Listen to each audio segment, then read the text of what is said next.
We're inside the Pope Physical Education Center on the corner of Court and Remsen Streets, the calm before the storm. The Northeast Conference quarterfinals between St. Francis Brooklyn and LIU Brooklyn here on Wednesday night. Seth Cantor to preview the action with Jason Guerrette. And Jason, what impressed you most about the Terriers' identity this season?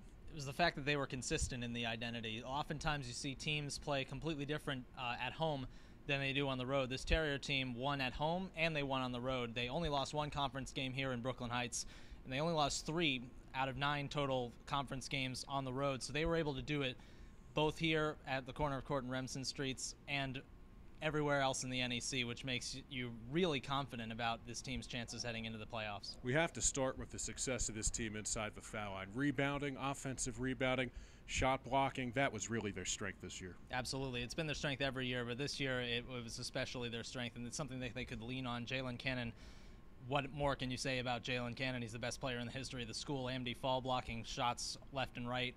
Brent Jones continuing to be a leader in offense and in defense. They were really able to impose their will on other teams, as we mentioned, both at home and on the road, a little bit better than they had done in the past. This team started out with some adversity. If you remember way back in November, they were 0-5, but that was slightly deceiving because there were 3 very close games in there. 3 close games and a lot of new guys to get acclimated to the system. The loss at Rutgers, very, very possible it could have been a win had Jalen Cannon not been in foul trouble. Really the one game all year that you could say that he was in foul trouble, and some close games against some pretty good opponents. They opened up with Georgetown on the road, and that's really tough. But they righted the ship at the back end of non-conference play, and then coming into conference play, they were picked first in the preseason poll, and they lived up to the hype of being #1 in the preseason poll for the first time in the program's history, which is not easy to do. But I think this coaching staff has done a fantastic job this year, Jason. They've focused on the day-to-day. There have been a lot of headlines surrounding this program lately, but Glenn Breichert and his staff, they've done a wonderful job of insulating this team. And you would never know it about all of the headlines if you just talk to any of the players on this Terrier team. Even Jalen Cannon and Brent Jones, who know where the program has come in the last 4 years, they're not fazed by the spotlight, and that's one of the things that makes them so special. I want to talk about Brent Jones because in terms of scoring this year, he had a fantastic season. I think one of the biggest questions about the St. Francis Brooklyn team, where else would the scoring come from this year aside from Jalen Cannon? And Brent Jones certainly answered that question. He was definitely leading the backcourt in terms of being able to replace a guy like Ben Mockford, who they lost last year, and his terrific shooting ability. Brent Jones took it to another level beyond the three-point arc this year, which I think really helped space the floor for Jalen inside. As in terms of being a point guard, Brent Jones has been stellar the last 2 years. He really took that huge leap from his sophomore to his junior year, so it was all about just continuing to make that progression, and this year he's been strong in terms of not turning the ball over, especially in conference play. First Terrier to 1,000 points and 500 assists, top of the league in steals as well. Jalen Cannon, milestone after milestone this season. You got a sense for his appreciation of what he accomplished, but for him, it was about the daily grind and helping this team win more than anything else. I think you have to really look to where he came from in order to find out why exactly he was not deer in headlights as far as, oh my goodness, I'm the all-time leading scorer and rebounder in the history of the school. He came from a school in Allentown, Pennsylvania. He wasn't highly recruited. He wasn't recruited really by any Division I programs at all. Bit of a late bloomer, really quiet kid naturally.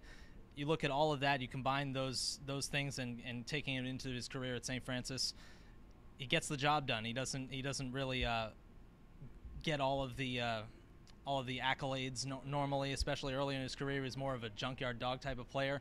He's made himself into the best player in the history of the school. And I think what impressed me most about this season for him, the versatility of his game. You look at a guy like Cannon, and you think he's just good from the foul line in, but he stepped back on occasion, and he can hit that three-point shot. He had a lot of really, really big shots, too. One of the plays that the Terriers really went in down the stretch of close games, a pick and pop with Jalen Cannon and Brent Jones. Normally you'd want to see Jalen rolling to the basket, but he stepped out and knocked down some really, really big three-point shots for this team this year. He got better every single year. He came to St. Francis, wasn't an outside player at all, and now he's a danger from both outside and inside, which makes him almost impossible to guard. AMD Fall, he's really had an impact on opposing offenses, hasn't he? And he's been healthy down the stretch. He wasn't healthy early in the season when the Terriers started 0-5. He missed a couple of games in the St. Peter's tournament that he missed just due to his explosiveness, trying to get that back and trying to have his body react correctly to being explosive and getting up for those shot blocks. When he's healthy, there is no more impactful defensive player in the Northeast Conference than Amity Fall. He's leading the league in blocks by a huge margin. And just with the eye test, you look at the shots that he's able to block, and you get the other team really, screaming for these goaltend calls that would probably be goaltend calls with anybody else, but that's just how good of a shot blocker Amity Fall is. When you think of the Terrier defense, obviously you think of Jalen Cannon, you think of Amity Fall, but a player who really came into his own, Chris Hooper. And I'm not trying to compare him to Anthony Mason because I don't think that does either of them justice, but for this level, Chris Hooper's like an Anthony Mason. He has a big body, and he's not afraid to mix it up down low. Yeah, and we've said it a couple times this year. He's just as big and strong as Jalen Cannon is.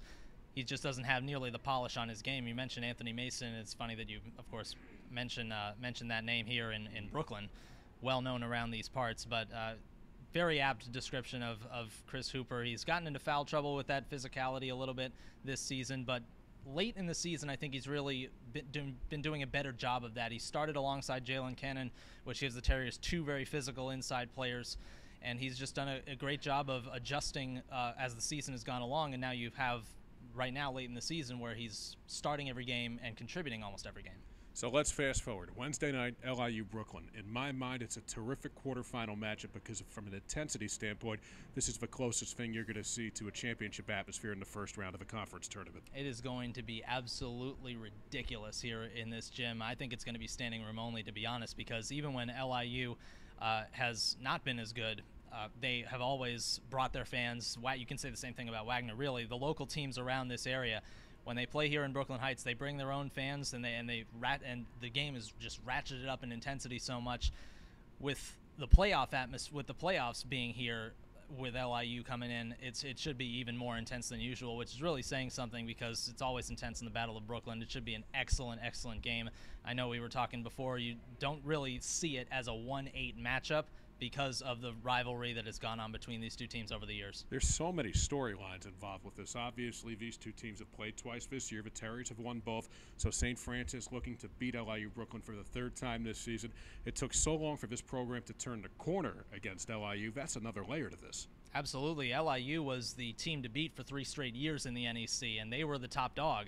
And now the Terriers have kind of flipped the script on them, and now with Jalen Cannon and Brent Jones coming into their own in the senior years, they're the top dog. And so it's kind of a role reversal of sorts because the games have always been competitive, but LIU had guys like Julian Boyd and Jason Brickman and Jamal Olasaware. They had the better players. They had the best players on the floor in those matchups. And now you can say that the Terriers have the best players in the matchup. Keys to the game on Wednesday night. Continue to do what you've done all season if you're St. Francis. Use the crowd to your advantage. Getting off to a fast start would also be fantastic in terms of getting the crowd really behind you and getting the place hopping immediately. In terms of the Terrier offense, got to knock down some jump shots, and they have shot better at home this year than they have on the road overall. And in general, teams do that. So you have everything in front of you. You have home court throughout the playoffs. You have your rival coming in here.